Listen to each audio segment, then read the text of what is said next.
Good morning. This is VirtualPBX admin training. Going to give people a minute or two to join us if they're going to be able to. This training basically covers all the admin functions that are available to any admin on a Dash account. It covers or will last about an hour and a half to an hour and 45 minutes. We do record the training, so you can always bookmark this page, come back later to finish the training if you're not able to last through the entire session. It also makes it easier for you to share that link to other staff members who may become or may already are admins but need to go through the training.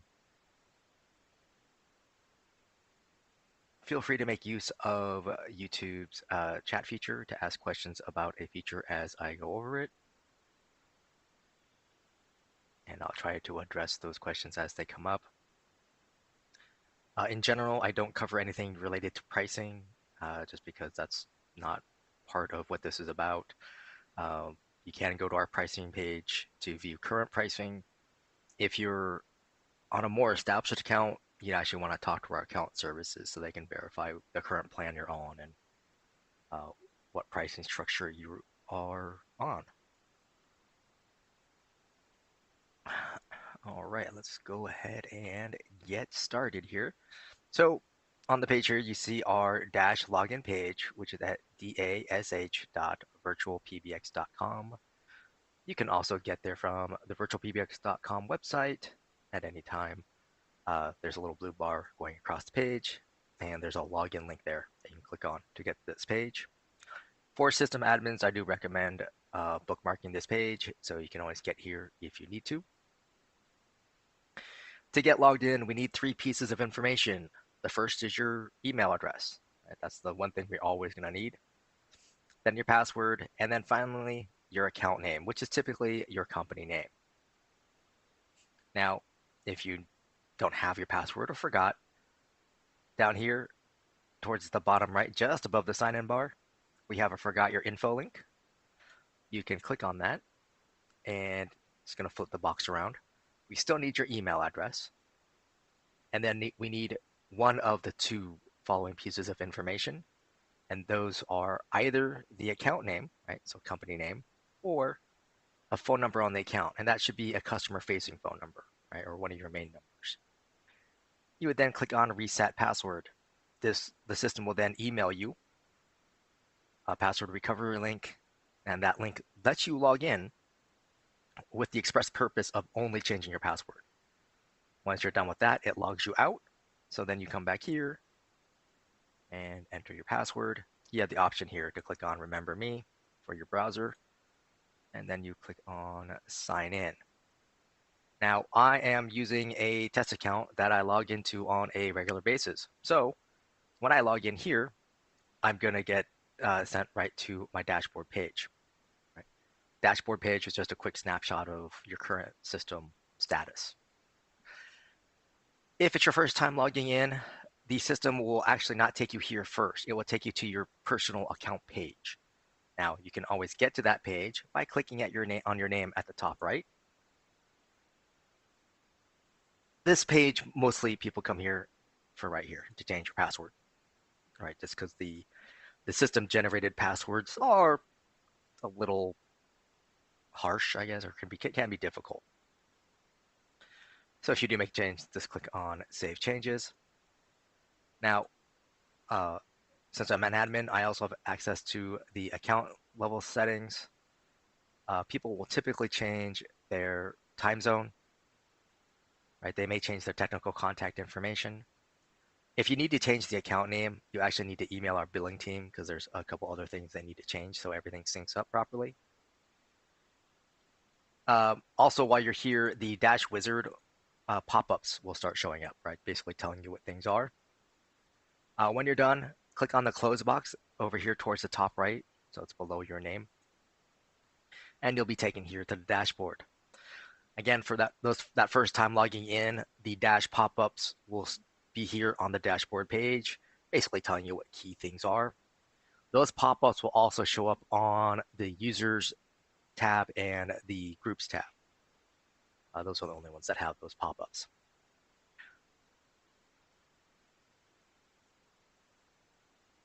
All right, so here on the dashboard page up here at the top, this banner will always be here. So you can always click on your name at any time to go back to your user page to change your password. A little graduation cap icon here. This will open a new tab and take you to our support pages. So you can look at various support guides that have screenshots or in some cases videos as well. Next, we have the little chat bubble. This will open up the chat window so you can speak to a support rep and they can walk you through various features and answer questions you may have. Then we have the menu icon, right? 3 horizontal lines, sometimes referred to as a hamburger icon. This will take you to other Dash features. For the most of the training, we'll be here on the dashboard, but we will touch on these others. Some of these are plan specific, like dynamic caller ID, and that just means you have to have a specific plan to be able to have that feature. And then we have the logout icon here, little arrow to the right. I'm going to jump here to this. So on the left-hand side here, right? These are the major dashboard features. Some like auto attendance are plan specific, but most of these will be available for most of you. Here in the middle, total users, right? These are people on my account who make and receive calls. The majority of our plans are based on a per user basis. So the more users you have, the higher your bill is going to be.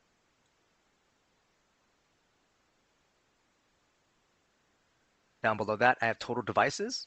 So in this case, I have 51. And we have a breakdown. Now, Dash was designed with VoIP phones in mind. And if you don't already know, VoIP stands for Voice over Internet Protocol. And all that means is it's using your internet connection to make and receive calls. All right, so you have a breakdown of different device types that are on this account. So first up here, I have soft phone. So that's a software application, typically on a computer, could be on a tablet, could be on a cell phone. Still uses your internet connection to make and receive calls, right? This includes the VirtualPBX soft phone app or any other app that you may be using.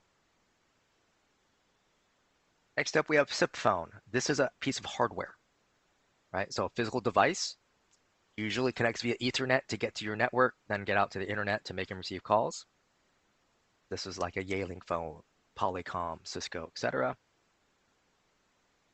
SIP is a kind of VoIP device, right? There are different kinds of protocols that are VoIP, right? VoIP, very general term. SIP is a subtype or specific type of phone. So when you're shopping, that's one of the key things you should be looking for. Next up, I have the web phone. Web phone, this lets you use Chrome or Firefox on a computer to make and receive calls, right? So technically, it's a kind of soft phone developed relatively recently, at least compared to soft phones. It only works on the desktop or the computer versions of Chrome and Firefox. No other browsers were supported. And then on this count, only other devices I have are cell phones. Right, pretty self-explanatory. Here I have unregistered devices, and this is in relation to my SIP phone. So it's saying 3 of my SIP phones are unregistered. Somehow I didn't realize there's 10 SIP phones on this account. And so unregistered just means the system is not able to send calls to it, right? Could be a phone isn't plugged in. Could be there's an internet problem there. Could be a router setting problem.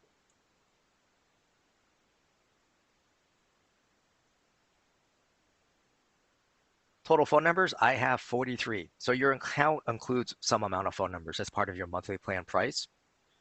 Once you go over that, you're paying an overage per number per month, right? So I am well over most of our standard plans. And then we have a couple of breakdowns. The first is assigned numbers and spare numbers. Assigned number means you're using it, right? It's a main number. It's basically someone can call one of these numbers and speak to someone or leave a voicemail, join a conference, or send a fax, right? So it's in use in some fashion. Spare number still counts towards your allotment. Just means you're not using it right now. Maybe you're about to expand to a new market, so you have a phone number or multiple numbers in that new market, and you just haven't put them in ready status yet because you're still getting set up in that new market. Or you had like a promotion just end, so you took that number out of service once the promotion ended. So like if you had a Valentine's Day promotion or President's Day promotion, you said, okay, those promotions are over. Let's take those numbers into spare so we're not getting calls about promotions that are no longer valid. Next breakdown here is I have USDID and US toll free. US toll free is actually US Canada toll free, right? 800 number, 888 all the way down to 833. USDID, that just means a US local number, right? So if you have a number in Elmira, New York, it would show up here just as one would from San Jose, California. You can have international phone numbers if you wish. You'd want to contact our porting team, and that's porting at virtualpbx.com. They need to know the city and country that you're interested in getting a number in, and they'll tell you if we can get those numbers and if there's any additional requirements. Those requirements come from the country in question. They're not from us.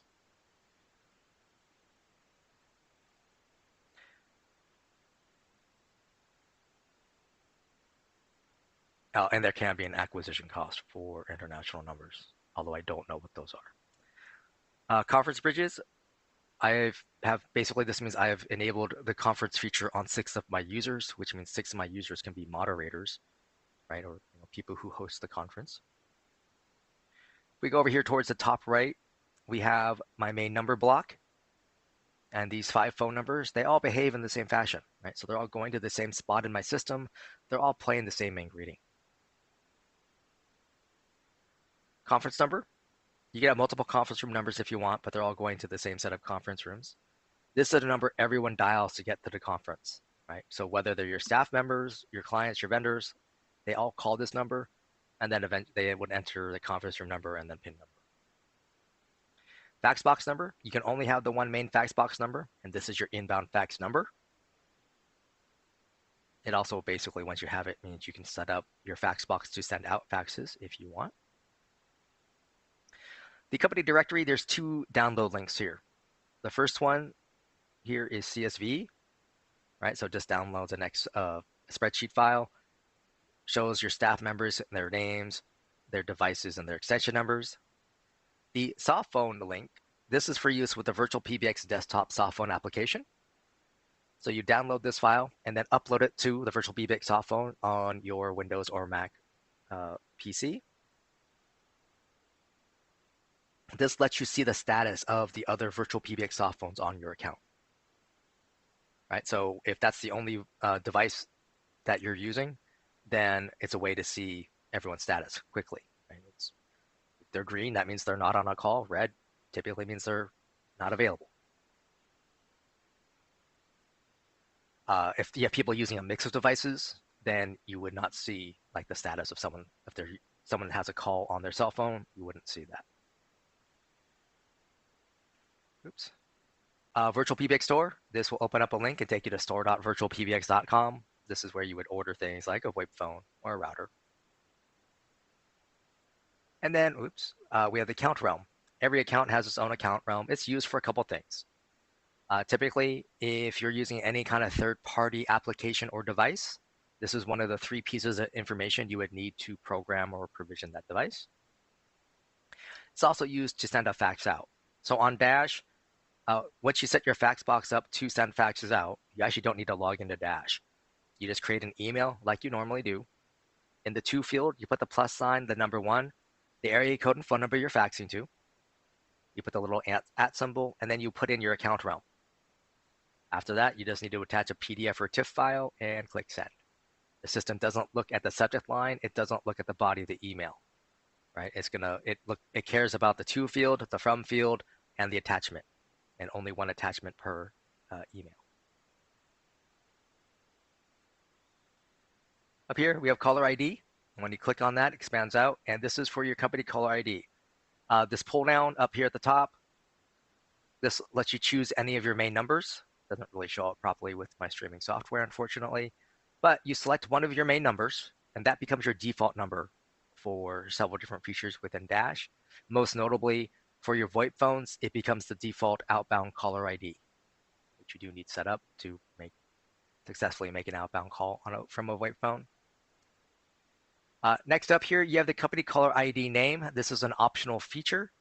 In this box here to the right, you can enter up to 15 characters that counts spaces and special characters that you want associated with this phone number. Right now, then the system will want you to enter a company emergency information, your E911.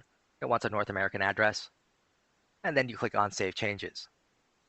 If you enter information here for the company caller ID name or CNAME, after you click Save Changes, we transmit this information to the other carriers who support CNAME. It takes them about 3 business days to update their databases. And then after that, when you make an outbound call from your VoIP phones, this phone number and this name gets transmitted as part of your caller ID. That is what we can control. Now, when you make an outbound call from a VoIP phone, or from any phone really, that call goes through many other carriers before it reaches your destination, right? The phone number you're calling. If any one of those carriers between us and who you're calling does not support CNAME, the CNAME information doesn't make it to that phone number. Even then, that receiving carrier has options, right? They can choose to pass through the caller ID and name information that we're sending out, right? Pass it through right to the device. They can instead say, no, we don't like your caller ID information. We're going to look up our own databases and supply the name that we have for that number and transmit that to the receiving phone number, or just choose not to send the name information at all and only send the phone number. This is especially true for the cell phone carriers. In fact, most cell phone carriers don't participate in CNAME unless their own subscribers pay them an additional fee to have CNAME supported on their cell phones.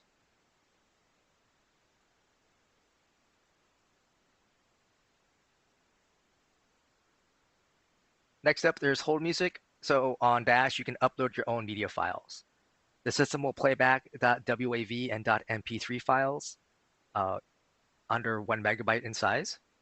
To help you save some space, you'd probably want to record in mono and not in stereo. The system can play back the stereo files, and depending on your phone, you may or may not hear them properly. In some rare cases, stereo files don't play back properly. I haven't found any consistency with it, and for like the past year, I haven't seen an issue with stereo files. But in terms of the file size, having a mono file will save you quite a bit of file space. Anyway, if you want to upload, you click the upload button. You find the file on your computer. You click the blue and white up arrow icon. Once it finishes uploading, you click on Save Changes, and this will become the default hold music for all your staff members. Now, what that means is when the call has come in and reached your system, right, gets to your staff members, staff member picks up the call on their VoIP phone. When they press hold on their VoIP phone, that's when this hold music file will play. So it's after a call has reached a staff member. Now, hours is part of main number, so we'll just go to main number.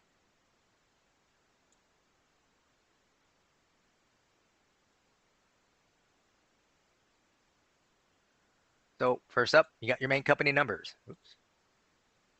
Oh, one thing about Dash, typically you only need a single click. Double clicking can cause some issues. So here you see your main numbers. Down here, this is where you would add or reuse numbers, right? So add from spare means you're a number that's already on your account that you're not currently using. This is how you recycle numbers too, right? Like, oh, I don't want to use it on Bob. I want to take that number and make it a main number. You'd unassign it from Bob first to make it a spare number, and then it would show up in this list. And then you would simply click on a box and click on Add Selected, and that makes it a main number. Right? By numbers, this is how you add new numbers to your account. In this case, I'm adding it directly to my main numbers. So any place you can assign a phone number, so like to a user or a group, you can buy new numbers if you need to, or you can use from spare, right? So you have an option here for local toll-free. Toll-free, you choose the toll-free prefix you want to work with. You click on search. the system will produce a list of numbers that are available. Now, the list that it produces is what's referred to as a dynamic list, meaning you're competing with other people in real time, right? So you want to complete the process all the way through, so that way you can make sure you get the numbers you want. You can scroll through this list and look for numbers you want. You click add to add it to your cart. All right, so I have one in my cart, shows the number, I can remove it, and I have the option to buy numbers. I can add multiple if I want to, but I haven't done anything, right? This number isn't reserved or anything at this point. But once I click buy numbers, now the system is saying, okay, goes out to grab that number. So make sure no one else grabbed it while I was talking. And then it's adding it to my account and activating. And so now I have another toll-free number. For local numbers, slightly different in that you need to know the area code that you want a number in. Do a search for 310, for example. You can get any area code, including the toll-free area codes. You can get this message, which is saying that there's no readily available phone numbers in that area code. It's exhausted. What I normally recommend is going to your favorite search engine and type in area code, in this case 310 overlay. Right, so area code 310 overlay. That will get you information about another area code that covers that same area or that same geographic boundaries. In this case, 424. And you can see that there's numbers available in that area code. Now, it's possible for like some of these big metropolitan areas that you can search all of the available area codes and there's nothing available. You can still contact our porting team, right? That PORTNG at virtualpbx.com and request what's called a back order for a phone number in a particular area code. And all that is we basically put it out there that if a number in this area code becomes available, we try to acquire it. Now, we can't tell you when that's going to happen because someone has to give up their phone number first. Right? So you could be waiting quite a bit of time, and even then it may not happen. Usually in that case, you might need to go to like a number service like Number Barn or other similars, so to see if you can find it in the specific area code you want, and then you can port the number to us. Now, any place that you have phone numbers, they have a little gear icon here. So first up, you have caller ID. So you can update the caller ID, right? The outbound CNAM information, and turn on the ability to accept inbound CNAM information, right? So it shows up on your staff members' phones. You got E911. You can set up the E911 address for each phone number individually, right? So if you have staff in different locations, you can have the right address for them. This then allows you to assign the E911 information to VoIP phones on a per number basis, right? So basically you say, hey, VoIP phone, Bob's VoIP phone for E911 purposes only, use this phone number, right? So that way if Bob picks up his VoIP phone, dials 911, the system looks at his E911 information only, sends that to the emergency services so they have the correct address for Bob's location. Right, because you wouldn't want it to go to the wrong place. And then you have prepend, which is a VoIP phone feature. You can type text here and click Save Changes. And this text will then show up on your staff members' VoIP phones when they get a call from that specific number, basically giving them an idea of what the call might be about. Now, if you no longer want to use a number, right, you can click Unassign next to any of them. And it will remove those numbers. So we can get rid of the 3 we just added. All right, so I'm back down to 5. Now, those numbers are not deleted from my account. Right now, they're just spare numbers, meaning I can use them anywhere. Next up, you have office hours strategy. By default, new accounts start out with the 24-hour open office, right? So you're open 24/7. You can instead choose to have custom office hours. If you do so, for each day of the week that you're open, put a check mark in front of that day. And then in these boxes here to the right, you set your open hours in 24-hour or military time. So in this case, I'm open Monday to Friday, 9 to 5. Now down here at the bottom, you have the option here to say you're closed for lunch. If you put a check mark here, you put your lunch hours again in that 24-hour or military time. And that just means in this case, at noon every day, or Monday through Friday anyway, my system goes into lunch mode automatically. I don't have to do anything. And then any changes you make, you click on Save Changes. Next up is Office Holidays. First, you can decide if you're open for holidays or not, or actually closed for holidays. If you're closed, put a check mark here. Then over here to the right is where you add new holidays. You have your options here for single day, date range, or advanced. So each one of those creates a new row, right? So single day, you give it a name, like New Year's Day, put the month, the date, click on Save Changes. Date range, like for Christmas holiday, right? Gave it a name, start date, end date, click on Save Changes. As a precaution for date range, because there's no year indicator, we recommend against having a date range that includes New Year's Eve and New Year's Day. Hasn't posed a problem for I don't even know how long now, but again, precautionary purposes. Advanced is like here, I have for Thanksgiving, right? Gave it a name, choose the month. This second pull down, you have 1st through 5th, as well as last, and then the day of the week, right? And then you'll click on Save Changes. If you need to get rid of a holiday, you click on the little trash icon here and then click on Save Changes. And then we have incoming call handling.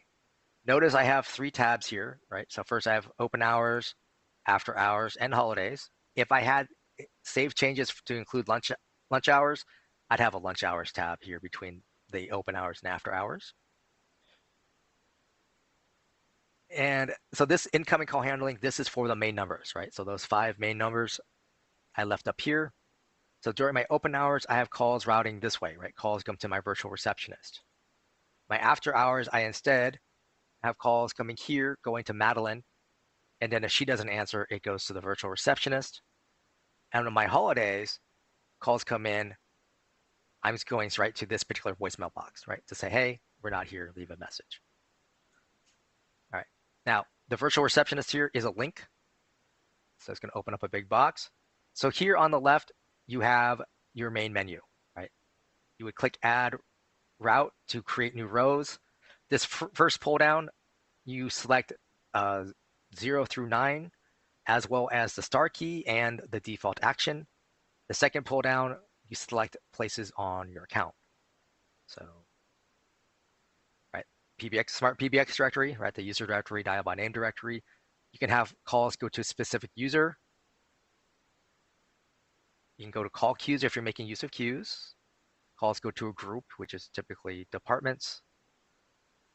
You can have calls go to a specific device, right? So basically you press 1 to call a specific phone, like an after-hour support number or something like that. Or voicemail boxes, right? Press 0, leave a message. You also have the option to have a media file play. If you select a media file, after it finishes playing, the call ends. So that's something to be aware of. Right, you click X to remove an existing route. Over here on the right is your greeting options.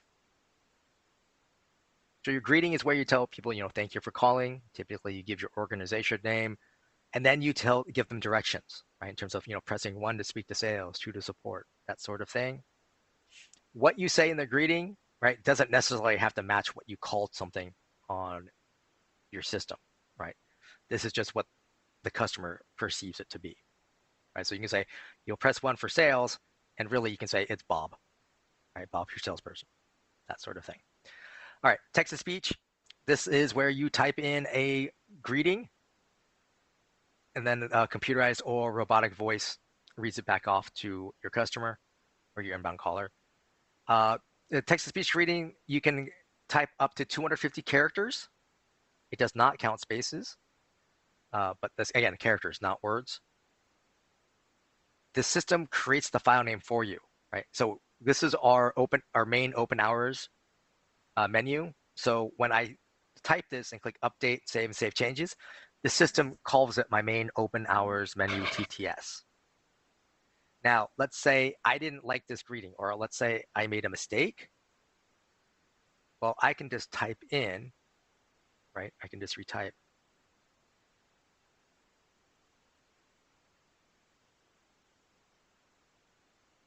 So oh,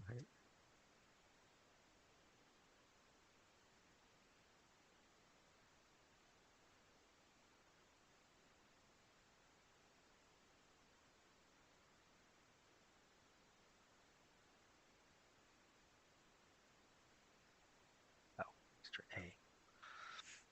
Right. So now if I click update and then save and save changes, I'll have a new file called main open hours menu TTS.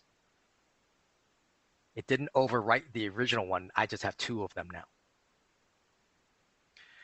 You can upload your own file, .wav, .mp3, recommend to record in mono under 1 megabyte. Click on choose file to find the file on your system. Click update, save, and save changes. You can choose from an existing recording. So you see here, I have one that says main open hours menu TTS.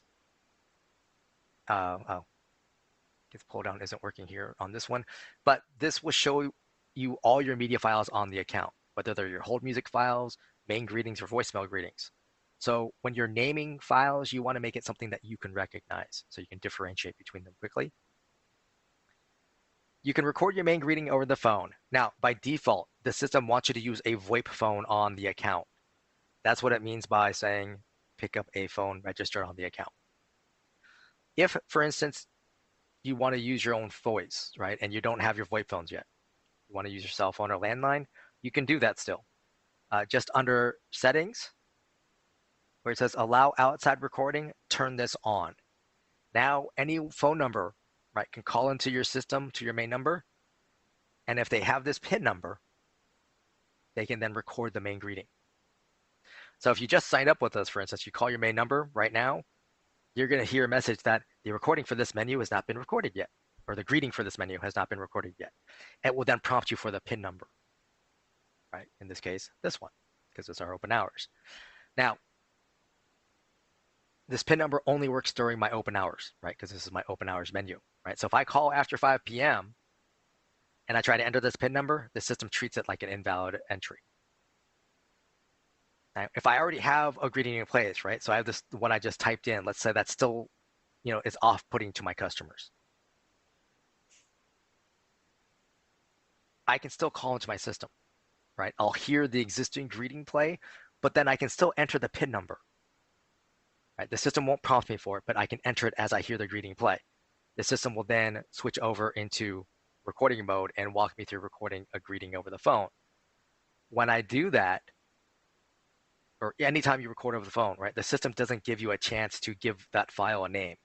So when if you just signed up, there's no greeting, it just creates a file name for you, right? Usually it's like your account number recording. If you have a text-to-speech greeting in place, right? So it's my main open hours menu TTS. I call in, I record over the phone. It just reuses that file name, right? So I overwrite the content. And so now I'll have a main open menu TTS file, but it's actually a recording.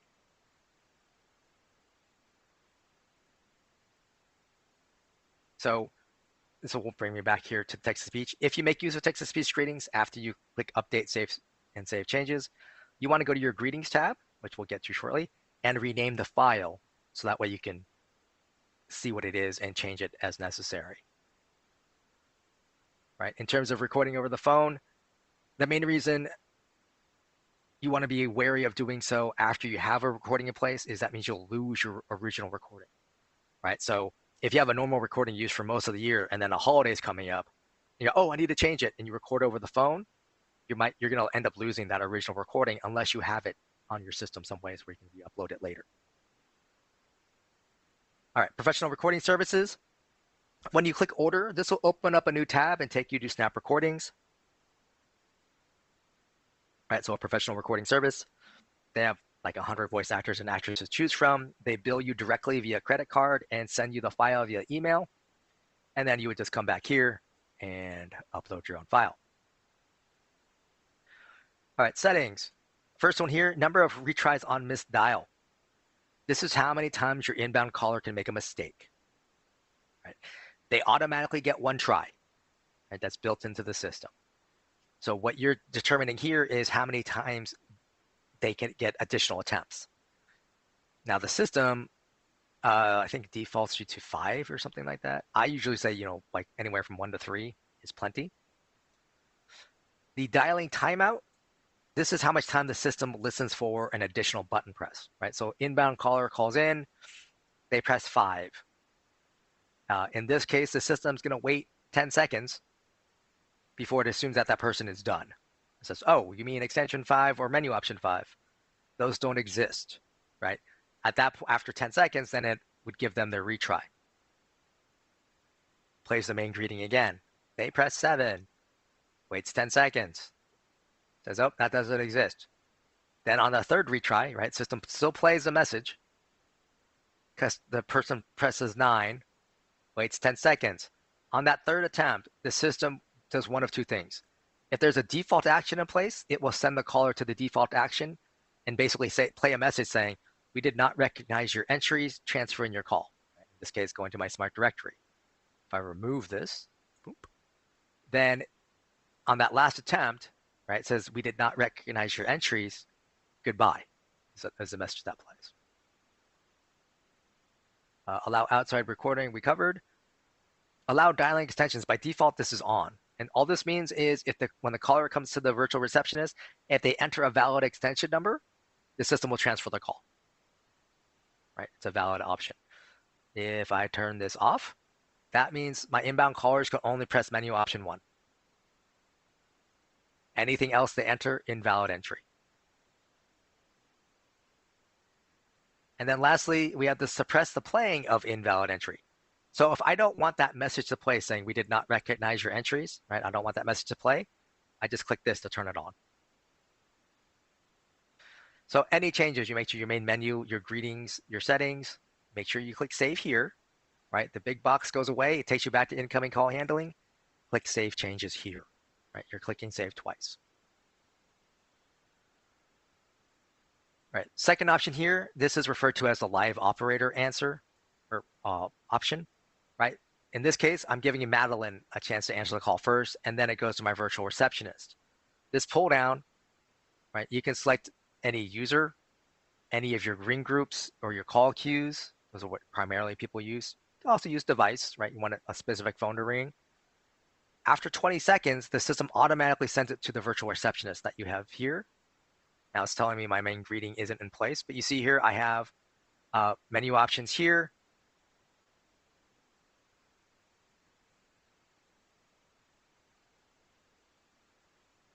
I can choose a new main greeting. And again, I have settings.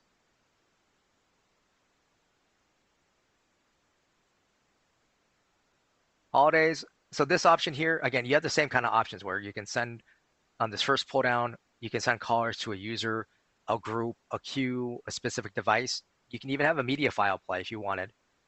But then whatever you choose after 20 seconds, it will then go to the voicemail box you designate, and then you click on Save Changes. These first 3 options show up on all accounts. This fourth option here, this only shows up if you have multiple auto attendants on your account and you've made one or more of them available in main menu, or if you've worked with our services team and we created an advanced call flow for you, right? And then that would be here. Main conference number, you can have multiple, right? So you can add from spare or buy new. You have, whoops, over clicking here. You have the custom greeting, which is text to speech, right? You just click enable, type in what you want the system to say, click on save.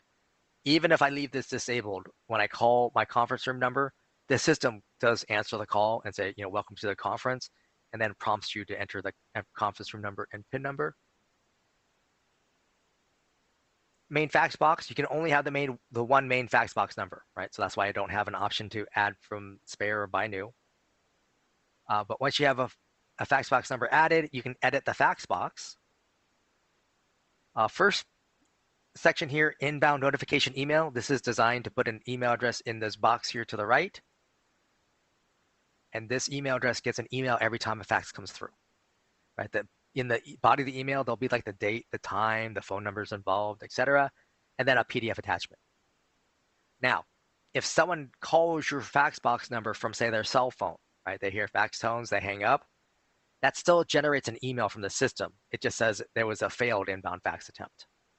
So, hopefully you recognize numbers that you're supposed to get faxes from,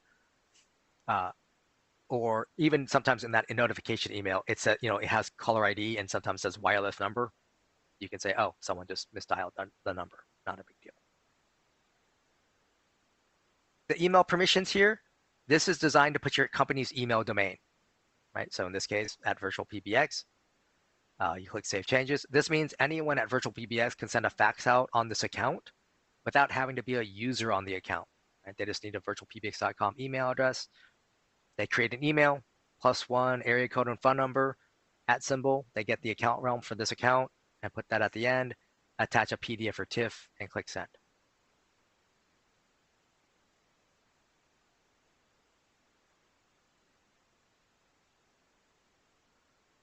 All right, because it's related, we're going to go to auto attendance. This is a plan-specific feature, and this allows you to create secondary auto attendance. Now, there's a couple use cases that come up. The first is for submenuing, right? So you want 1 for English, 2 for Spanish, right? And then those have their own greetings in their appropriate language, and then the menu options go to people who speak the correct language. You could also go, for sales, press 1, and then you can create a sales auto attendant where you can say, for domestic sales, press 1. For international sales, press 2, right? And those go to different menu options, and that had that greeting play there as well. The other use case is for a separate business, right? So you have multiple small businesses that you own. They have their own phone numbers, their own greetings, but you have the same staff people answer calls for them. Or you can, or you just want them on the same account just for ease of billing. So up here at the top, you click on Add Attendant. You give it a name, and you give it an extension number. You click on Create Attendant.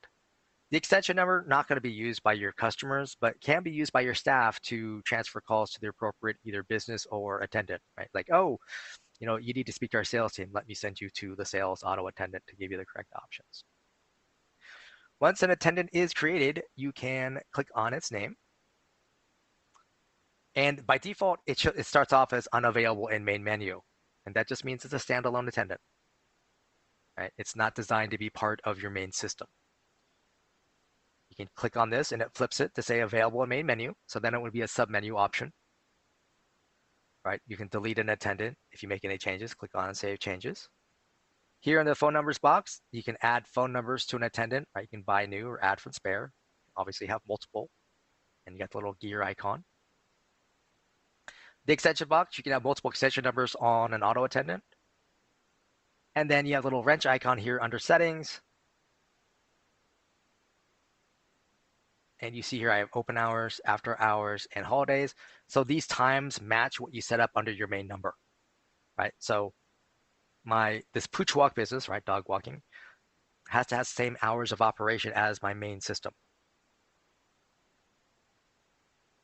Now, if you have multiple businesses and you have ones that are 24/7 versus ones that are 9 to 5, you definitely want to talk to our account services team. They'll see if it makes more sense for you to have multiple accounts versus having one account. Just depends on how often you're going to be manipulating things. All right, so now I'm going to skip down to users. This is where you add more or create users, right? People, gray person icon, standard user, person with the blue suit, system admin. I can do all the things we were talking about here. Up at the top here, add user. You basically fill out the form, right? First name, pretty easy. Last name should be pretty easy as well. The email address used for login, right? Basically, it's an email address. You cannot reuse an email address, right? Each user has to have their own unique email address. This is what the system uses to communicate with the user, right? For like password resets or voicemail notifications.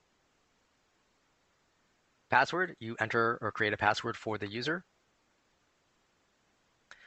Main extension number, the system will suggest one to you. So like this system started off with extension 1000.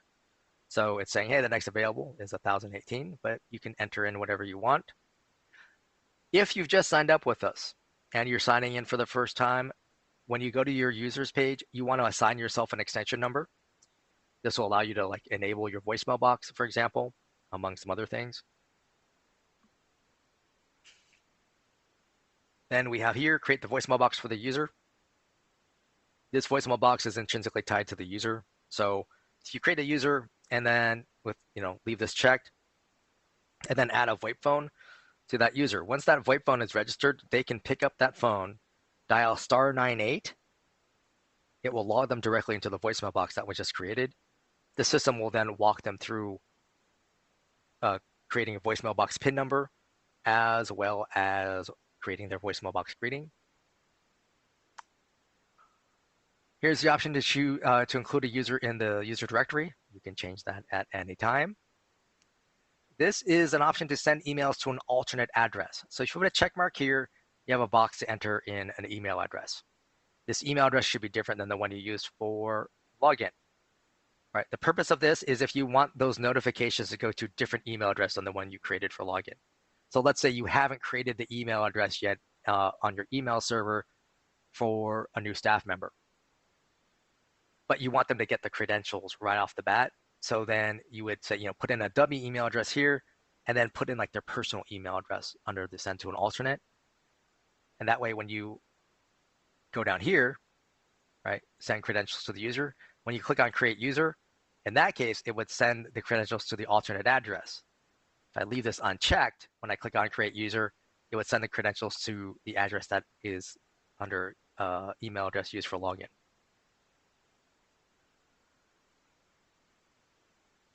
If you need to create multiple people, create user and add another. Once a user is created, you can click on their name. So if you need to change the name, that's what you would do in these boxes up here. If you need to change their email address or password, you click on change credentials here. So you can enter that information here. You also have the option here to click on this link to send the password reset email to the person. Here you can change the voicemail box PIN number. You just enter in a 4-digit PIN number, click on Save Changes. Here's your option to send to an alternate address. Here's the option about being in the company directory. Over here on the right, this pull down, you can change a user into an admin or an admin into a user. Little clock icon, this is where you can change the time zone for the user, right? So that way their voicemail timestamps are correct to their time zone. Ringing timeout by default is 20 seconds. In this case, it's grayed out on Aaron because he has a user feature enabled called Follow Me Calling, which supersedes this. 20 seconds, plenty of time to send calls to a VoIP phone or a landline. If Aaron here was only using a cell phone, I would want to increase this to at least 30 seconds. Right? It simply takes longer to send a call to a cell phone than it does to, say, a landline.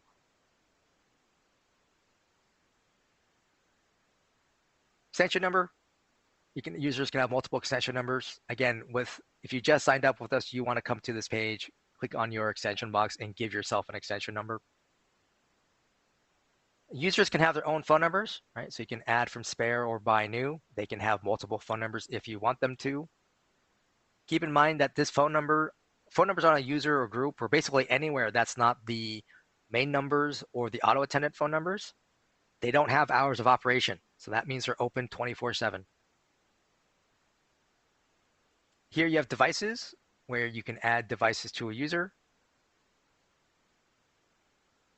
We click on the box here, right? You can add from spare devices, right? So if you have extra, like a VoIP phone you want to reuse, right? This is where you'd unassign it from the original user and then assign it via spare, or you add new device.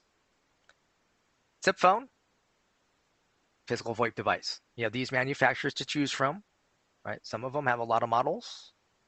Some of them only have a few, right? But basically, you find the make and model of the phone you want to work with. Here, you give it a name, right? Like Bob's phone or warehouse phone or what have you. Then you need the MAC address. The MAC address is unique to each device, typically found as a sticker on the back of the phone or the bottom of the phone. Or if the phone's plugged in, typically under like its status or basic settings, you should be able to find the MAC address. You just enter that information here. Click on Create Device. Once a device is created, go down here to Bob. Right, so because you added it directly to the user, you don't need to assign it to him. But over here under advanced, select miscellaneous, across from allow auto reprovision, click on unlock, and then click on save changes, and save changes here as well. In terms of the dashboard, here, that's all you need to do. However, you need to log into that phone's web user interface. Basically, that means you get the IP address of the phone, enter that IP address into your address bar of your browser. You log in. You basically need to give that device a URL. Basically, go here, get your config file. It will do so. It downloads, reboots a couple times, and then it shows up as a green device. Now, for the specifics of that, you want to go to our support pages, and you're looking for the document called Auto Provisioning Phones. That's going to have screenshots of these various manufacturers, as well as a proper syntax for that URL. In some cases, some additional settings to verify.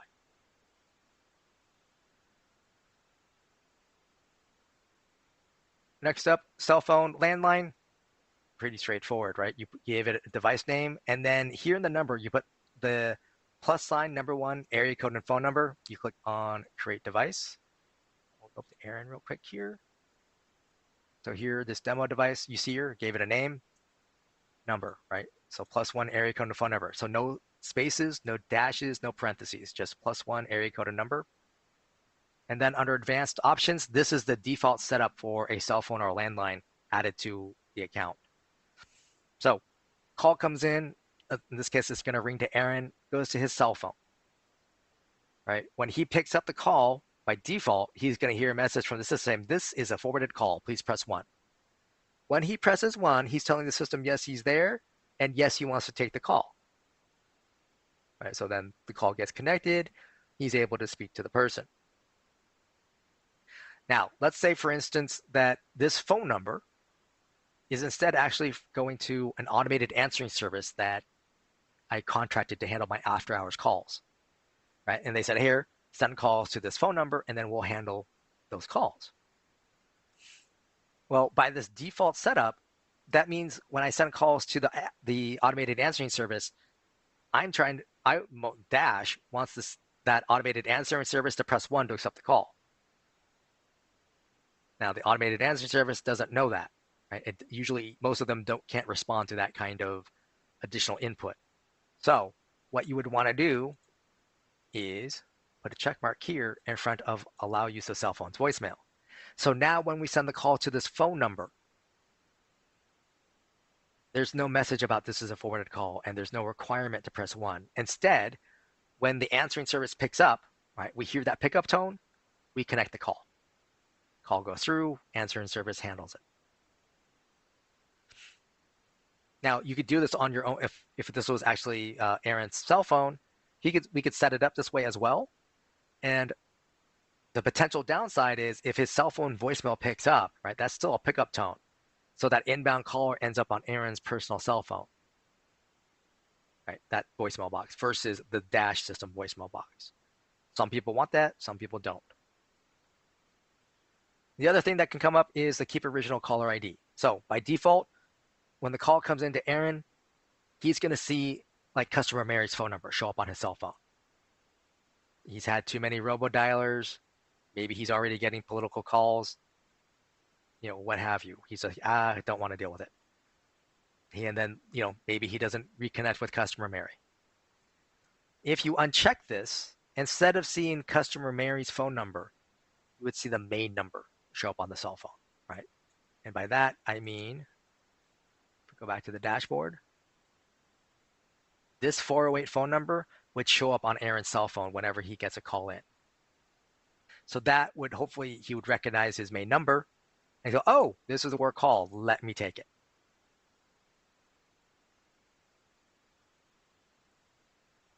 All right, next up is soft phone. So first you get the little warning message, which I do encourage you to read. After you've done so, click on close. You're gonna get this big box popping up here. There we go. So this box right now is set up as a third-party soft phone, meaning you're using a soft phone application that is not from VirtualPBX, right? Someone else's app. If you're using that, you give it a name, right? You would copy and paste the SIP username here. Click on the SIP password box to see the SIP password. You want to copy this and paste that into your application. You do not want to change it. And then you would copy and paste the realm, right? Those are the three pieces of information you would need to provision a third-party application. If, however, you want to use the VirtualPBX soft phone app, down here, it's grayed out. It's right below the configuration file link. It says use third-party application. If you click on that, it flips it to say use VirtualPBX application. So now you just need to give it a name. And then you click on create device. And then you would click on save changes. Once you click on save changes, Ariel here gets an email with the username and password for the soft phone, as well as download links. If you want to use the VirtualPBX soft phone, you have to add it directly to a user. If you try to add it on the devices tab, you don't have that option. You can only add a third-party soft phone on the devices tab. The web phone is also something you'd want to add directly to the user. So the web phone, right, uses Chrome or Firefox. When you go to webphone.virtualpbx.net, it asks you to log in.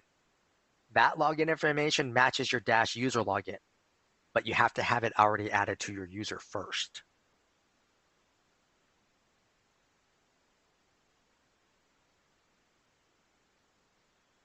Right. User features, caller ID number. This only is available for users that have their own phone numbers assigned. You select one of their phone numbers, click on save changes. This phone number then becomes their outbound caller ID whenever they make a call out from their VoIP phones, instead of the 408 number that we set up under the dashboard page. That's all it does. Virtual text. This is a newer feature. If you just signed up with us, this may not be available right away. You need to talk to our account services team. And there's also now, or soon to be, a registration process to go with that. But once it's enabled, you click, or once the feature shows up on your account, you click enable, and then you select a phone number on the account. And that's usually going to be a main number, auto attendant number, or a phone number assigned to the user. And then you click on save changes. When you do that, the system sends them an email welcoming them to virtual text, gives them login information. So it's possible you or your staff could have up to 3 logins, right? One for dash.virtualpbx.com that you would then use for a couple other features like the web phone. Right? You could have a separate login for use with the VirtualPBX soft phone app. And then you can have a third set of logins for use with virtual text. Right? You can go to virtualtext.app on your web browser.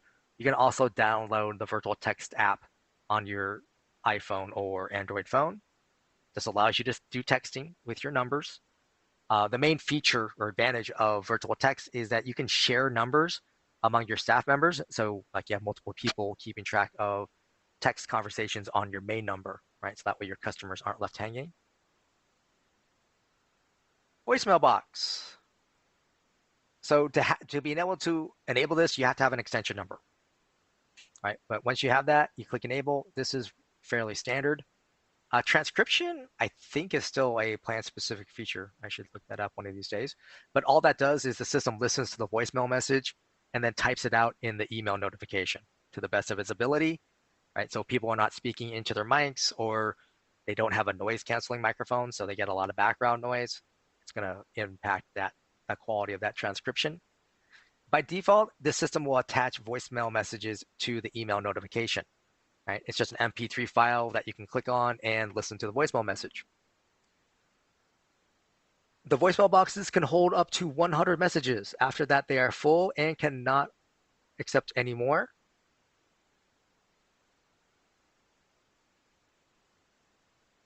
So you want to make sure your staff goes in and deletes their voicemail messages. They can do so over the phone or via the user portal, right? Via the website. If they're not good about it, or just because some people just don't think it that way, then you have the option here to delete the voicemail messages after the notification is sent. So that means that the voicemail box won't get full, but it also means that the user can only ever check voicemails via email, right? So if they for some reason don't get email messages or email messages from us, right? They may lose those messages.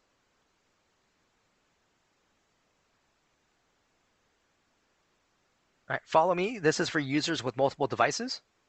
When you click enable, it looks like this. You have to tell the system which devices you want to make use of. So down over here to the far right where it says do not ring, you uncheck the devices you want to use. Right? And then this little green bar, you can click and drag to the right. You have timestamps up here, right? It defaults to 120 seconds. You can change it down to 60, for instance. And then you can also click distribute. So now it equalizes out. You can click and drag on the devices to change the order. When you click distribute, now the cell phone rings first and then the cell phone. And then when you're done, you click on Save Changes. Right. Oh, so if a feature is green here, that means it's enabled. Fax box, you can choose to have users have their own fax box if you want to. And when you do so, you have the option to use a spare number, buy a new number, or assign a new extension number, right? Essentially meaning you're creating a second extension number for this user. In general, I recommend making use of a phone number for a user's individual fax box. That way the user can send and receive faxes. Right? If you assign them extension number, they can only ever receive faxes because the system will use their fax box information as part of the parameters to send a fax out. And one of those parameters is the caller ID. Right? Extension number not long enough, so that will fail. And the other reason to not use an extension number is it also limits who they can get a fax from. Right? Not every, in fact, as far as I know, most of the electronic fax services only allow you to fax to a phone number, not an additional extension number. And even then, for like the analog fax machines, the people need to know how to either add an extension number or they have to hang out and listen to the call and then enter the extension number to then click on send fax.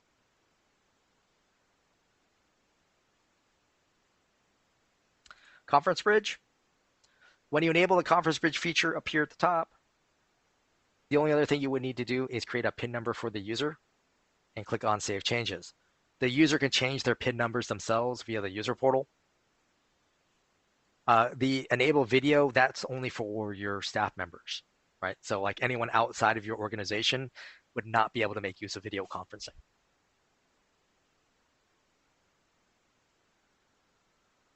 Call forwarding, you have off, on, or failover mode. Now, your staff members can turn call forwarding off or on their own. They can do that via their VoIP phone or via the user portal, which I find to be easier. But failover mode is something a system admin has to set up for them. And this is designed for if their VoIP phone goes offline, right, becomes unregistered, and a call comes to the user at that time, the system will automatically forward to the call to the phone number you designated. Right, you just put in +1 area code and phone number, no spaces, parentheses, or dashes, and then click on Save Changes. Customize call recording. So when you first enable it, it looks like this. All right, you have to tell the system what kind of calls you want to record. Right, so first up, inbound internal. Right, coworker Bob called Aaron. Do I want to record the call or not? Inbound external, customer Mary called Aaron. Probably want to record that. Right, outbound internal means Aaron called coworker Bob. And then outbound external means Aaron called customer Mary. And then you click on Save Changes. Every account includes some level of storage as part of your monthly plan price. To listen to your call recordings, you would go to recordings.virtualpbx.com. It requires your Dash login information to get logged in. And there you can view your recordings, play them back, and delete them. If you have heavy call recording volume and you're recording all the calls, you will probably want to make use of AWS integration, right? So that requires that you have an AWS account, right? Amazon Web Services. But then with AWS integration enabled, you can link your Dash account to your AWS account and have AWS handle the storage for your call recordings. Because at high volumes, it's much more cost effective. If you're interested in that, you want to talk to our account services team. Music on hold, you can choose to have your users have their own hold music. Just click enable. You upload a media file, right? .wav, .mp3, recorded in mono. Find the file, click upload, click save changes. And that means when this user presses the hold button on their VoIP phone, they have their own hold music file play versus the one we set up under the dashboard page. Do not disturb. If you enable this, that means calls will not ring to this user's devices. Right? Basically, they calls go to voicemail, or like in the case of a queue or a group, they're skipped. Hot desking is a VoIP phone feature. It's basically designed for a shared office environment or hybrid scheduling. You give them a 4-digit hot desk ID. So like if you're using 4-digit extensions, I just say make it their extension number. You can choose if they need to require a PIN or not. That's optional. Right? Put a check mark here, include the PIN number, and then click on Save Changes. So Aaron comes in the office on Tuesday. He sits down at desk number 2. He goes to the VoIP phone, picks it up, hits *11, and then click Send. The system will then ask him for his hot desk ID. He enters that and then tells him that calls to his user will now go to this device. So the rest of his workday, calls are being sent to that phone on desk number 2. End of his day, he picks up the phone, hits *12 to turn off hot desking. Next time he's in the office, say that's Friday, Angela's sitting at desk number 2, he says good morning, and he sits down at desk number 5. Picks up the handset, *11, enters his hot desk ID. Now calls are coming to him at desk number 5.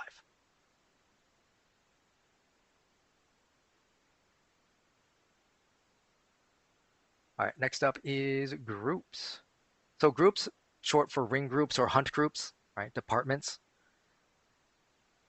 Basically allows you to create an extension where calls come in and ring to multiple people. So up here at the top, you click on Add Group. You give it a name and an extension number, right? Then you click and drag your staff members to be in the group, and you click on Create Group. Once a group is created, you can click on the name, right? So you can change the name at any time. And then here you have the group call attempts. Little arrows here to the far right, so you can increase or decrease that. This is how many times the system will offer calls to the members of the group. Here's your option to delete a group you're not using. Otherwise, click on Save Changes. Then we have the members box. It shows your staff members in the queue and your routing, how you're routing calls to them. So this setup is what's referred to as blast ringing or ring all. Right? So it's ringing everybody for the same amount of time. Down here, this is where I would add additional staff members. All right, so we can add these 2, for example. Now, it defaults to them only 20 seconds, but I can click and drag and move them over to the right so they're getting the whole time. I can remove someone from a group. Now, kind of like follow me, these are timestamps up here. Right, you can edit this last one. That means I can also click distribute. So now it rings in this order every time. Right, so call comes in, rings Bob. Right, if he answers the call, great, he's handling the call. Now, in that scenario, let's say a second call comes in while Bob's on that first call. That first call is still technically offered to Bob for 17 seconds, right? After that, then it goes to Aaron, who hopefully answers it, etc. Right? So it doesn't skip anybody, even if they're on a call. Right? That would be one of the primary differences between a group and an ACD queue or call center queue. Right? The call center will skip whoever's already on a call and just offer it to the next available person, whereas groups always offers it to everybody, no matter what their status. Something to keep in mind about calls from groups to a user, it rings all of their devices, right? So if Bob has the follow me feature enabled on his user, the calls from the group will ignore that and ring his devices all at the same time. So it's one way that he would know this is a group call versus a call coming into his user.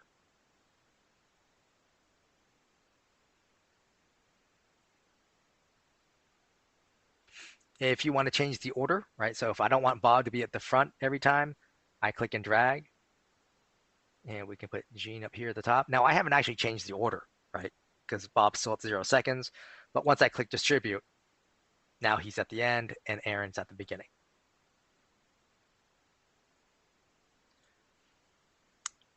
Groups can have extension numbers or multiple extension numbers if you want them. They can also have their own phone numbers. You can either add from spare or buy new. And if you look up here, I've got multiple phone numbers here. And I can unassign one if I don't want it to be there, for example. And then we have group features. First up is ringback. Ringback is basically when a call comes into the queue or to the group, right? It starts ringing your staff members, and that ringing sound then gets piped back to your inbound caller. And if you don't want that ringing sound to come back to your caller, then you would enable ringback and then upload a media file, right? MP3 or .wav, recorded in mono under 1 megabyte. And you would click either upload or choose from an existing file and then save changes. To me, next action is probably the most important group feature, right? When you enable it, it's if no one answers the call, where are you sending the call? And this pull down allows you to select, you can send it back to the main menu. You can go to one of your call queues. You can send it to a different group. You can send it to a specific phone. You can send it to a user or a voicemail box. Right? Voicemail box probably being the most common. Allow call forward. If you enable this, that means your staff members can make use of call forwarding, right? So they're not at their normal phone. They're going to send the group calls to a different device. Now, if you have staff members with multiple devices, you may not need to make use of call forwarding, right? Because it will just go to their next available, depending on your settings. Caller ID prepend. If you enable this is for VoIP phones, right? You can add additional text or numbers in front of the caller ID that shows up on your staff members' VoIP phones. It's recommended you only make use of one of these, not both, just because that can be a little bit confusing. Also, for the caller ID numbers, since it shows up as part of the caller ID, it's possible you could try to, like your staff members can try to click on that to call the person back, and they'll have an error because they have an extra digit or multiple digits because of the caller ID prepend.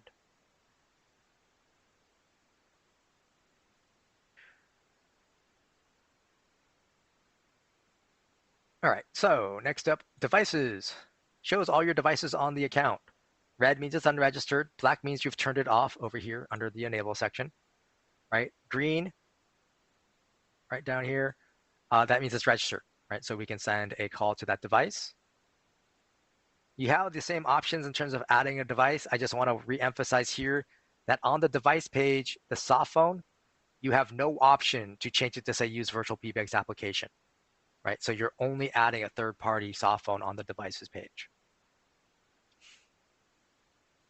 For soft phones, in general, if you click under the wrench icon here, for audio, for the VirtualPBX soft phone, you want to have Opus. For other soft phones, you may be able to use it, or you can use G711A and G711U, right? You can just click and drag and add them over. The emergency E911, right? You can choose whatever phone numbers you have set up with an address.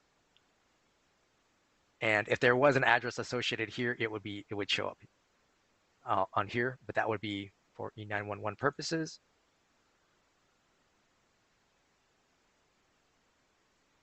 I don't know that there's much under miscellaneous for soft phones. For physical VoIP phones, so like this looks like a Yealink phone here. Under the audio, you'd want to make sure that the G711A and G711U are over here. It doesn't need Opus, right? But then again, you have the option here for E911 as well.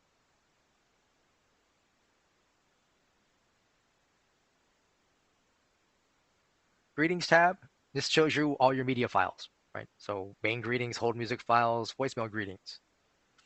You've got the name of the file, and then you have the source, right? TTS, text to speech. Upload means you uploaded the file. Recording means it was recorded over the phone. This column here lets you play back the greeting directly in your browser, right? So you can decide if it's still relevant or needed.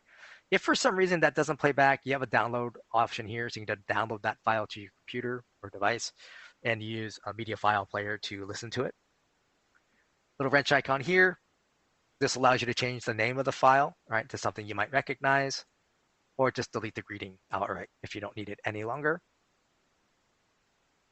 Up here at the top, you can add or upload new greetings. Just give it a name, find the file, and then click on create greeting. It will upload it here. Now you can't assign it here, right? It's just showing you what greetings you have.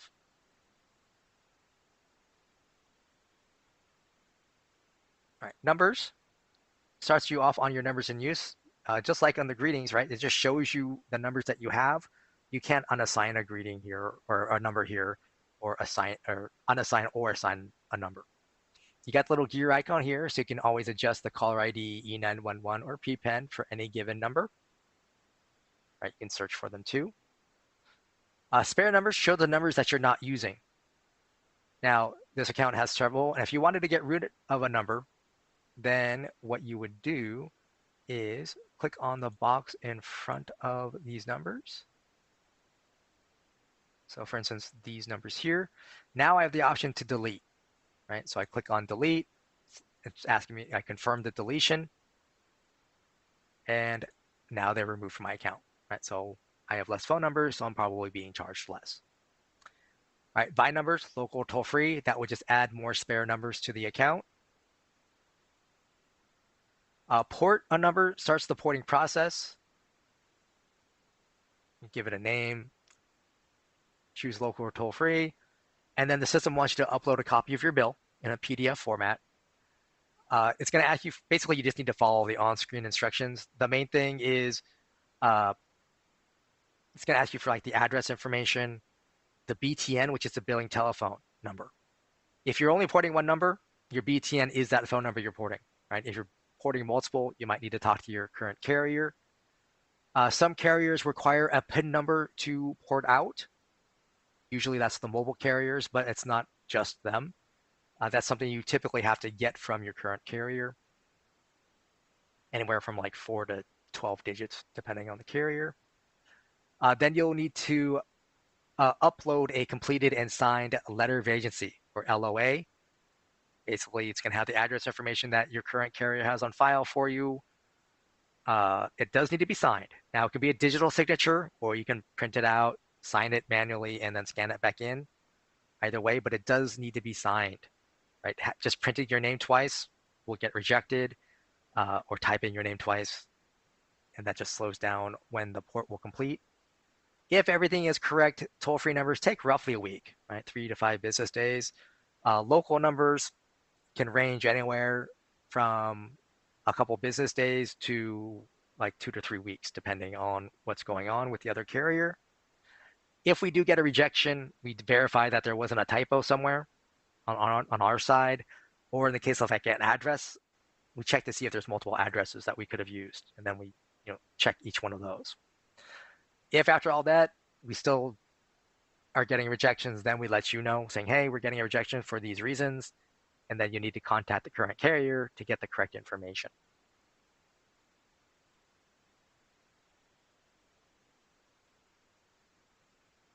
All right, voicemail boxes. Shows all your voicemail boxes on the account. Many of them will have a name in this third column, and that just means it was a voicemail box created with the user. Right? Anything that doesn't have a name here means it was the main voicemail box, or up here at the top, if you created a voicemail box up here, right, this will not be associated with a user, and there's no way to do so. But you give it a name, a voicemail box number, and a PIN number. You click on Create Voicemail Box. Once a voicemail box is created, you can click on the little wrench icon. Right? So these two pieces of information, this is how you would like call into the voicemail box over the phone to like listen to messages or update the greeting or delete messages.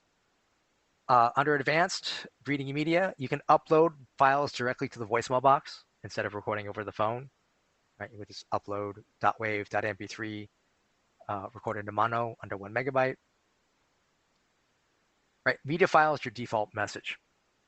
The temporary file, this is for your out of office or vacation message. So if you have something selected under temporary, it will play instead of the media file. right, until you put temporary back to none, and then the media file will play. Recipients, your user voicemail boxes have one built-in recipient, right, the email address used for login.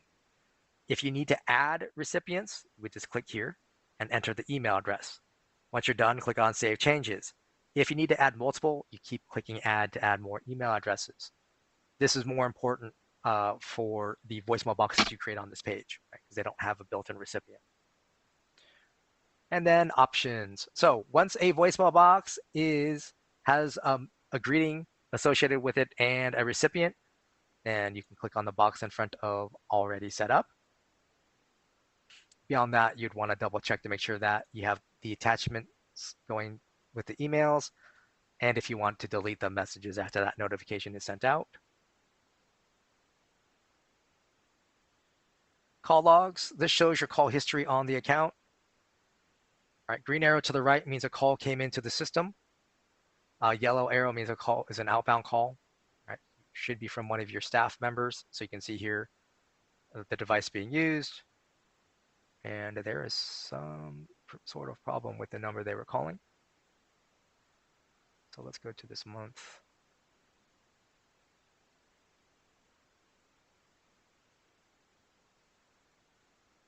So here, call come in, and it went to this particular device.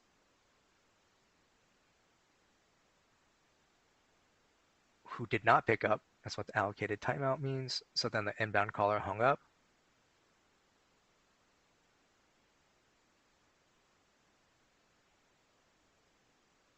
Right, normal clearing is what you typically want to see. Right, originate cancel, that would be the inbound caller hung up before the person receiving or being offered the call answered the call.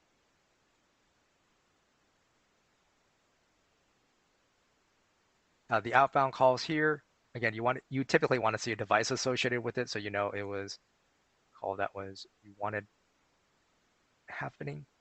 Little fire hydrant icon here. This will create an email for you to support@virtualpbx.com. It will include the technical details of the call. You do want to type in the body of the email, letting us know why you're sending in the technical details, like your phone didn't actually ring, or you're having bad audio, or what have you. Now, you can go from today, this week, right, this month. You can download these files as a CSV file. So if you're good with spreadsheets, you can get some more information about the calls. A custom allows you to set your date range. The system will let you go back up to 1 year, right, 12 months. If you need to go further than that, our engineers can go back up to 18 months, right? So 6 more months. After that, the data is just no longer available. So if you need your call log data for any kind of compliance reasons, I'd recommend you do that every month. That way you don't have to worry about it. Feature codes. I've mentioned a couple of these. These are ways for your VoIP phone users to access Dash features directly from their VoIP phone. This is a web page on our support pages. There's also a document there called the Phone Commands Cheat Sheet that can help your staff members make use of these feature codes. All right, that's the dashboard. So let's go over here to Blacklist. Blacklist is another included feature. This allows you to create a list of phone numbers that you are blocking from reaching you. Right, so they're not able to connect to you. Over here on the right, you click on Edit Blacklists. If you need to create a new list, you just click on Add. You give it a name, and then you choose, are you blocking anonymous or not? Right, and that just means if the call coming into us does not have valid inbound caller ID, and you've turned this on, they're not going to reach us. Right, they're going to get a busy tone. If you leave it off, that means they can come through. Right, so they'll ring to your devices. Beyond that, here where it says Add Number, you click. You put +1 area code and phone number, no spaces, dashes, or parentheses. And you keep clicking Add until you're done. Once you're done, you click on Save, and then you go back to Settings.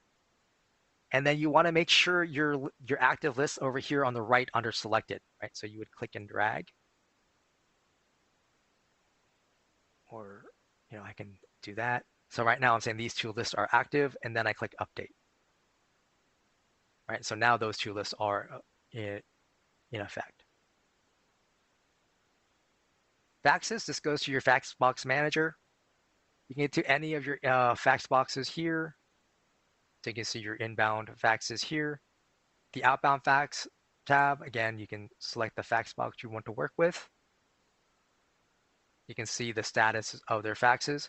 If you see a failure, that means we had a problem communicating with the other phone number. Now, that could be we actually connected initially and then something happened, or we got like a busy tone. Sometimes you can hover over it and you get additional information. The system will automatically retry a fax 3 times, right? So if it doesn't show up right away, give it a minute. You should get an email notification once it's done completing those retries. But you see the date, the time, the phone numbers involved, number of pages. You can download the file. The email to fax tab, this shows where the system had a problem with the processing the request.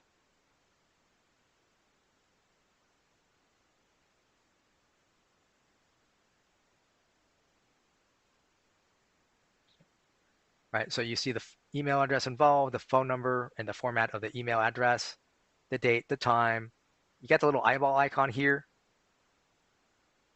right? So you want to look under errors. So in this case, no valid attachment. That could be they forgot to add an attachment or they had the wrong file type. Here you see error converting PDF. So they have the correct file type, but the system had a problem processing the document. That could be anything really with it when it comes to PDF.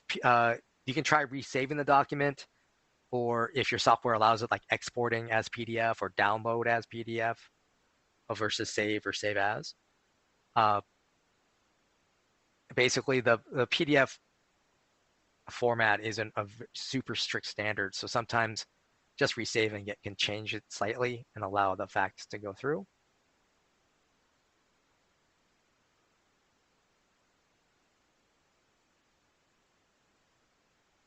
Number manager just basically takes you back to your spare number page.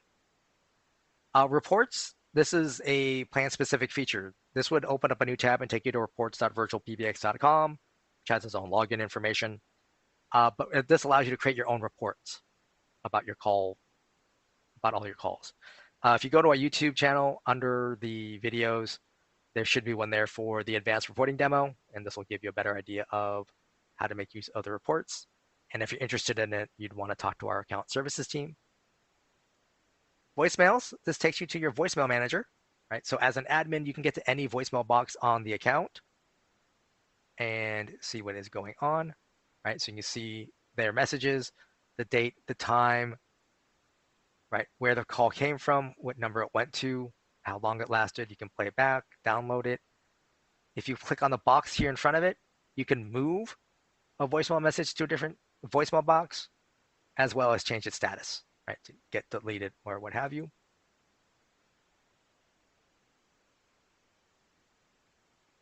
SMS registration, this is new, but basically this is if you want to make use of texting, you need to go through this process for each of the numbers. It takes roughly 5 business days to get a phone number registered. If you have questions, you actually do need to talk to our services team. They're the ones who know that inside and out. A call center, this will show up if you're making use of ACD queues or the call center queues. Queues are a more advanced version of groups, right? Groups, you only have those limited ringing options, right? Ring in order, ring them all.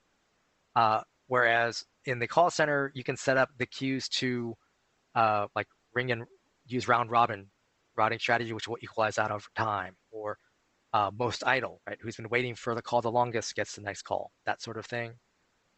Under our YouTube channel, you want to go look for the ACD Queues Pro demo. Right now, the call center, this opens up a new tab, which causes problems with the streaming software here. But you do log in with your Dash login, and then you create a queue. You assign members to be members of your queue, and then you can assign them to specific queues.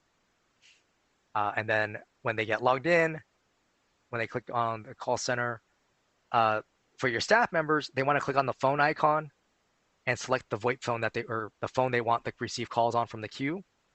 And then there's a status bar right next to that where they can mark themselves ready or mark themselves away for like when they go to lunch. as well as end their session, so they're no longer taking calls from the queues.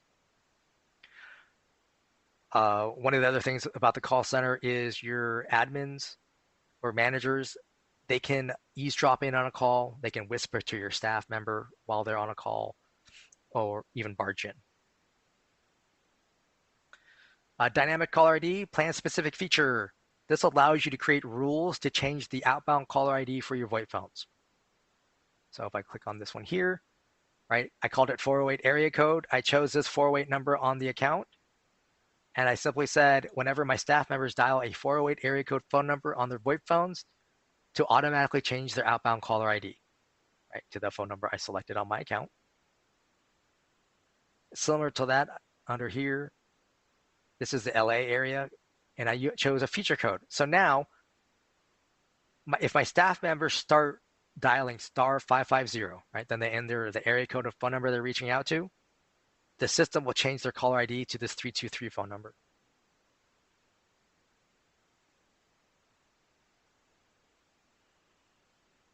Monitor is also a plan-specific feature. This allows you to see what's going on with your staff. Right? It doesn't matter what kind of phone they're using. If they have a call come into the system and go out to their users, they'll each have a blue box. You'll have the active inbound calls will also show them over here on the left for each box, for each call that comes in. Parked calls, if you have anyone who's been parked, their name and their phone number show up here along with their parking spot number. Recording Manager, this opens up a new tab and takes you to recordings.virtualpbx.com.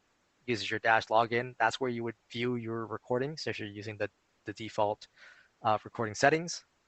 If you're making use of AWS, this would instead link to your AWS account where you could see the interface there to listen, download recordings. Webhooks, this is plan-specific feature. You'd actually have to talk to our sales team about this. But this allows you link your Dash account to other software. Now, this is programming, so it's quite advanced as far as compared to most everything else. But basically, you fill out the form to create the hook, and then you need to link it on the other side. If you go to our YouTube channel, you want to look for the Introduction to Zapier webinar. That will cover a lot of the webhooks because that's how we link to Zapier. You can also go to developer.virtualpbx.com to see sample code of what we've done to link Dash to other software. And then lastly, we have the user portal. So every user, including admins, has their own user portal that they have access to, right? So it starts off with the voicemail tab. So your staff can, listen to their voicemails and delete them so their voicemail box doesn't get full. Call history tab, they can view their own call history. They can set the date range and go back to see what's going on. If they have their own fax box, the fax box tab will have their fax history. The contact list tab, this is within the Dash account, right? So this is how your staff would look up other people's extension numbers, as well as to the auto attendants or to your groups, etc. The conference tab, so this only works for staff members that have conferencing enabled. Over here on the right, this is where they would adjust their pins, right, for either themselves as a moderator, as well as for their participant members. Here, they can choose to have people join muted or deafened, as well as play entry and exit tones, and then click save. When they're in a conference, they can click on the plus icon to invite other Dash users to their conference. They can lock a conference so no one else can join, mute everybody, unmute everybody, or end the conference call. Also, while in a conference, each person will have their own little box. So that way a moderator can mute a specific person or kick them out if necessary. And then settings and devices. So up here, this is where your staff members enable call forwarding on their own. They just click on the box to put a check mark, and then they put the +1 area code and phone number, right? No spaces, dashes, or parentheses, and then click save. And they can see the status of their devices. And that is everything. And I haven't seen any questions, so I'm going to go ahead and end the stream. I thank you for your time today, and we'll be back next Tuesday at 10 a.m. Pacific time.